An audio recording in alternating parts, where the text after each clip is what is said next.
Prime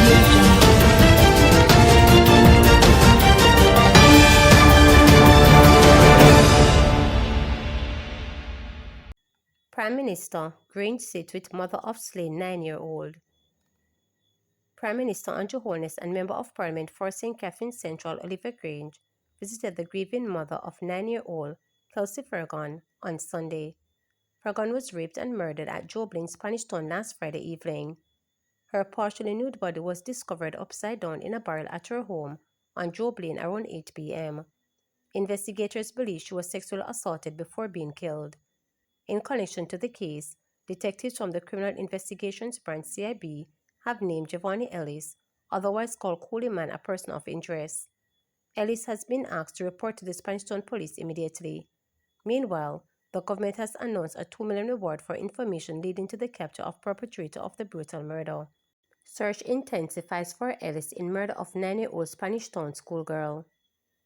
The police have intensified their search for Giovanni Ellis, otherwise called Indian or Cooleyman, who has been named as a person of interest in the gruesome killing of 9-year-old Kelsey Fergon in Spanish Town, St. Catherine. Up to yesterday, investigators believe Ellis, of Joe Blaine address, was hiding in the Kingston Eastern Police Division. He was reportedly seen in the Harborview area. Ellis, who is out on bail on rape charge, is considered armed and dangerous. Assistant Commissioner Wayne Joseph said law enforcement is fully mobilized. The body of the 9-year-old was found by her brother. He made the horrific discovery around 8 p.m. while their mother was away from home. The murder has sparked national outrage, with calls for stronger protection of children and swift justice. This is desecration of innocence that shakes us to every very core, stated Loretta Adams Thomas, CEO of Child Protection and Family Services Agency, CPFSA. She noted that crisis support has been deployed to the family. Counseling for the mother and her 3 surviving children, aged 16, 6, and 3, began on Monday through the Ministry of Justice Victim Service Division. The opposition People's National Party called the killing an affront to our collective humanity and urged swift from grief to action. This cannot be business as usual, said MP Dennis Daly, opposition spokesperson on gender, disabilities, and inclusion. Let this be the moment we say never again. National Security Minister Dr. Harris Strang labeled the killing as unspeakable act of evil and has instructed Police Commissioner Dr. Kevin Blake to deploy all available resources to apprehend Ellis. Anyone with information is asked to contact 119, Crime Stopper 311, or the Spanish Town Police at 876-984-2305. Man shot dead in Stony Hill, St. Andrew. A man was shot and killed along Brooks Level Road in Stony Hill, St. Andrew on Sunday. The incident happened around 1:30 p.m. His identity has not been released. He was a resident of the area and operated a public passenger vehicle, reporters understand. Residents reported they heard explosions and called the police. The man was taken to hospital where he was pronounced dead. Motorcyclist critically injured in St. James crash. A motorcyclist was rushed to hospital in critical condition following a collision with a motor car along the Long Bay Main Road in St. James on Sunday afternoon. According to residents, the incident occurred around 12 p.m. and the impact of the collision threw the motorcyclist from his bike. He was assisted by passing motorists and transported to the Falmouth Public General Hospital, where he was admitted in serious condition. A female occupant of the motor car also sustained injuries and was later taken to hospital. Her condition is not known.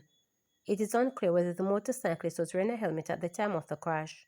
Police have since launched an investigation to determine the circumstances surrounding the accident. Schoolgate vendors will not be sidelined as government seeks to implement National School Nutrition Policy, stated Education Minister. Education Minister Dr. Dina Marx-Dixon has sought to assure that school vendors will not be sidelined as the government seeks to implement the National School Nutrition Policy. The 5-year policy approved by Cabinet in April was tabled in Senate. It aimed to ensure that children entering educational facilities are exposed to good nutrition and healthy lifestyles. The policy will be implemented across public and private institutions from the early childhood to secondary level, as well as at special education institutions. Dr. Marx-Dixon notes that vendors at the school gates will not be incorporated into the plan to provide healthier meals for children. This includes training and the development of a framework to guide vending in and near educational institutions. The Ministry of Local Government and Community Development, the municipal corporations also, will facilitate meetings and ongoing collaboration between the representatives of the municipal corporations and the Ministry of Education and Ministry of Health vis-a-vis vending in and near to schools in furtherance of the development and implementation of a framework to guide such activities. We believe that those who are at the school gates are important partners with us. And so we're not going to be putting anything down or having anything implemented without hearing from them and incorporating them. They are very, very, very important partners with us. And so I'm telling you, we're not moving forward without incorporating them and working with them and hearing from them their thoughts too, because I know that they have the student welfare at hand too, because they do look out for the children. I've seen it myself. Prioritize education. Two of Jamaica's top business leaders have voiced support for the intent of the Jamaica Teacher Council JTC bill and have urged the main stakeholders to find common ground and quickly enact the legislation. Chairman of the Fiscal Commission Advisory Committee, Keith Duncan, has described his backing of the legislation, which has been in development for more than 20 years, a reality that he views as a constraining indictment on us as a nation. We are grateful for the work done by former Minister of Education Favour Williams in pivoting this bill through the extensive consultation process and the current Education Minister Dr. Dina Morris Dixon to continue the work in tabling the bill to the Senate for approval, stated Duncan. He urged that it is disappointing that after 2 decades of discussion and more than 45 stakeholders' consultations, the concerns being raised now were not addressed. From what I have read, all stakeholders, the government, the Jamaica Teachers Association, and the opposition People's National Party, welcome the bill and acknowledge how important this is for the professionalization of our teachers, which is a key pillar in the transformation of education, and most importantly, improving on the unsatisfactory education outcomes which are being delivered. All stakeholders need to be on the right side of history and for the best interest of our children and our country, commit to working through the points of differences, knowing that there will have to be a give and a take on these matters and ensure that this bill is passed in short order, stated Duncan. Our leaders in the legislature need to prioritize education and ensure that political one-upmanship does not trump and delay the passing of the game-changing bill, stated Duncan. In the meantime, Jamaica Manufacturers and Exporters Association President Sidney Thwaites has underscored the importance of the legislation for Jamaica's education sector. This legislation represents a critical step towards ensuring that our educators are held to high standards of professionalism and accountability. While we have many dedicated teachers, the reality is that we face significant challenges regarding the overall quality of education. This bill will help to formalize our educational structures and enhance the support we provide to our teachers, stated Thwaites. Effective education is the cornerstone of a thriving society. For Jamaica to progress, we must invest in our teachers and provide them with the tools they need to succeed. The JTC teaching bill is an opportunity we cannot afford to miss, Thwaites added. The long-promised JTC bill finally made its way through the Senate on April 25th with 38 amendments and bipartisan support. The bill establishes the JTC as a statutory body, regulates entry, conduct, and professional development of teachers, maintains registers of teachers, role of instructors, enforces standards of teacher competence and ethics, and promotes teaching as a respected professional and accountable discipline aligned with Jamaica's education transformation agenda. But shortly after the bill was passed in the upper house, the PNP voiced objection to several of its provisions and urged the government to consider several changes.